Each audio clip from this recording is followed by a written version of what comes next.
It all starts with a flash of an orange target, a percussive bang, and the quick whiff of gun smoke as tiny chips of clay dust flitter to the ground. At first glance, this may seem like an ordinary sporting moment, but behind the small pulverized clay lies a much larger untold story, one that reaches into the very heart of progressive era America. Hi, my name is Christopher Delaney, and for today's mock defense, I will be introducing my dissertation, Trap Shooting, a Microcosm of Progressive History. So I would like to bring that up here and share you. There it is. So trap shooting, a microcosm of progressive era history. So for a little bit of background context, from 1890 to about 1920, Americans were increasingly confronted with these unrelenting changes in modernity, industrialization, rapid urbanization, an influx in immigration, all was being levied onto America. And there was this ever-growing fear that the nation was losing its moral compass. So the progressive era that came with this, defined by a growing cadre of reformers and their movements to, all seek to address this industrialization, this urbanization, this immigration. We're going to have reform movements that dealt with labor, with women's rights, with conservation, political reform, moral reforms.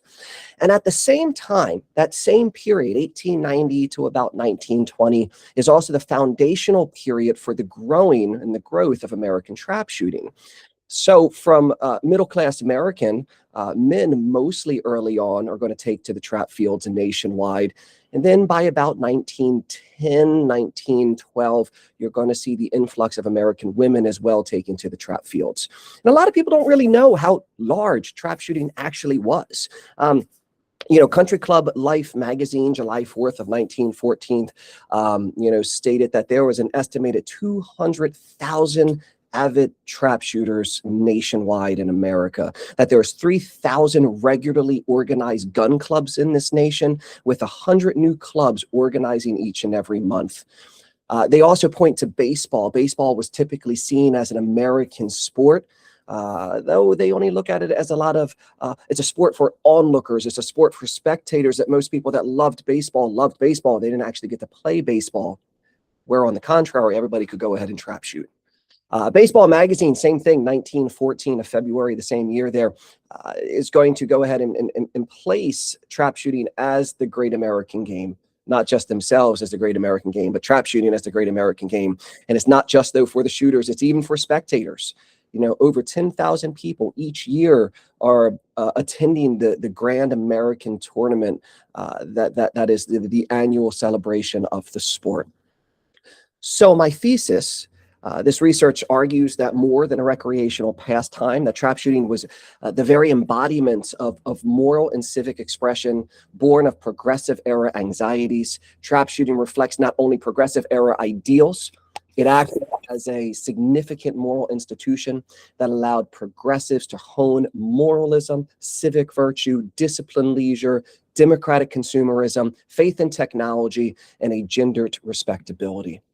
My major research questions: in what ways did organized trap shooting function as a moral institution, allowing progressive era Americans to reconcile discipline, moral restraint, leisure, and democratic participation? How was trap shooting a vehicle for mediating progressive era anxieties over violence, masculinity, respectability, without rejecting masculine traditions outright? How did the sport governance, standardization, institutional authority reflect progressive faith and expertise and democratic ideals? How did advertising strategies and trap shooting paraphernalia sales, how did the marketing reflect this broader progressive era ethical consumerism? And then how did progressive notions of respectability, citizenship, moral capability manifest through trap shooting's gender inclusivity and their strategies, to include, women within the pre-existing social order, not to go ahead and just violate that social order. So the significance of this research reinterprets trap shooting as a progressive era institution, not just a sports, a recreational pastime. It reveals trap shooting as an underutilized or even an unutilized mechanism that reflected broader cultural trends, and also served to be a prime shaper of progressive era reform culture as well. It stresses the significance of voluntary associations in shaping of the American civil society, and it challenges the boundaries of both sports historiography and traditional progressive era scholarship that might look at moral reform, but they never center trap shooting itself as a vehicle for that moral reform. So the key primary sources, so many of the primary sources, I've been researching this for 2 years now. I have accumulated from the Hagley Museum and Archives in Wilmington, Delaware. It's such a beautiful museum to visit. The archives are wonderful. The Hagley Museum sits on the original DuPont powder manufacturing location on the Brandywine River in Delaware. And they have the full museum there, but they house so many gunpowder shooting, trap shooting resources that have really all been untouched up until this point. So as far as primary sources are concerned, I've been researching a lot of sporting periodicals, gun club records, newspapers, rule books, mail order catalogs, advertisements, corporate publications, personal narratives. And so many of these are just only found in those archives and not online at all. Specifically speaking, my favorite source that I've come across is the Harriet Hammond scrapbook from 1911 to 1915. Harriet Hammond was the founder of what was known as the Nemours Gun Club. The Nemours Gun Club was created on the grounds of the old DuPont Gun Club, on the grounds now of the Hagley Museum. And what Hammond is she is creating the nation's first all-female trap shooting club, and it is going to meet to fanfare all around the world. I got articles from Japan that are celebrating the importance of these women. They just don't take over the local region or America. They were a world sensation for their ability to shoot and to compete on a level with a man. So that scrapbook really is basically all these different newspaper clippings and what she found to be important, significant, that traces that Nemours Gun Club from 1911 through 1915. And it's such a wonderful source to use. There's a lot of advertising material from the DuPont Gun Club, from DuPont themselves, and how they decided to promote and market trap shooting based upon what they deemed as socially acceptable, morally acceptable. A lot of pamphlets that I got from there that are really hard, if not, impossible to find online. Diana, the Traps, the Sport, Alluring, Trap Shooting Club handbooks of how to organize, equip, these different clubs, how to organize these trap shooting leagues. And all of these are touching on these morals and values. Field and Trap Shooting, Handbook of Trap Shooting Fundamentals, Handbook on Gun Club Operations, the Trap Shooter's Guide. And all of these are far more than just these statistical manuals. They actually lay out, so much on morals and so much on rules and so much on conduct. And it really illuminates trap shooting as a progressive era institution. I also have visited the PSSA, the Pennsylvania State Shotgunning Association archives out in Elysburg, PA. I actually did this a couple weeks ago. And while they didn't have as many resources that I wanted, they had what you can kind of see on this page here. They had the minutes book from one of the very first shotgunning associations in 1890 through 1917. And it's been taking me a long time to sift through. They're all handwritten, but it's so great to see the conservation efforts of these early trap shooting clubs, not just the fact of it was a moral, recreational, pastime. So they are some key primary sources that I plan on and are, analyzing for this dissertation. As far as methodology is concerned, I'm using analyzing discourse, institutional readings, and examining these transitional movements. The discourse, especially moral language, metaphors, normalized expectations is how I'm reading some of these documents.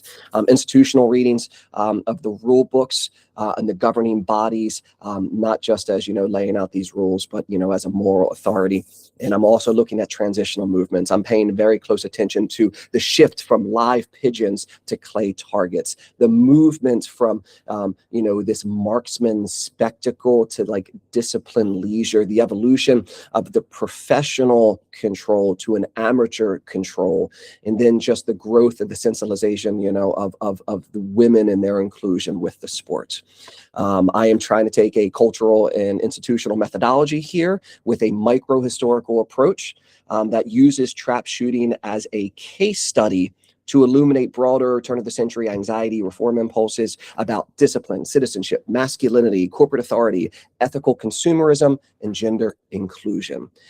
My 7 chapters here, we're looking at establishing progressive moral culture through trap shooting. That's where I'm really going to look at mostly progressive era history, all right, and then really what trap shooting is, to try to establish, how the two are going to relate. And then, chapter 2, we look at the populist marksman to these progressive sportsmen, in that transitional period. Same thing with the, something in my meat. I just got to make sure here. Yes, stay in call. It does that to me occasionally, right? So populist marksman to the progressive sportsman, we look at the pigeon to the clay and how the morals of the sport drastically change. We look at consumerism, and how that becomes increasingly more moralized, in line with other, moral consumer institutions at the time. We look at corporate control to, citizens' participation and amateur control in that transition. And we look at the inclusion of women before chapter 7 kind of looks at this stabilizing period in both progressive era ideas as well, as in kind of the sport itself kind of stabilizes following World War I. So the scholarly gaps that we're looking to fill, right? Traditional progressive era historians of the consensus school, the organization school, these are Hofstadter and Wiebe, none consider trap shooting as a ritualized performance of restraints. Later progressive era historians of the moral reform school, the historians of the cultural term, they get a little closer and they start to discuss these moral institutions, but they still ignore trap shooting's role as that moral institution. Even sports historians, they explore the sport, or I should say, they explore sport as a vehicle for understanding cultural anxiety, control, citizenship, but they still omit trap shooting from that discussion. And even the firearm historians, who you would think would have situated trap shooting within this broader realm, of cultural anxieties and progressive era histories. They use firearms to show the crafting of American culture, but never its progressive era connections. So ultimately, simply put, marksmanship has all been but omitted from the interpretive framework of progressive era scholarship.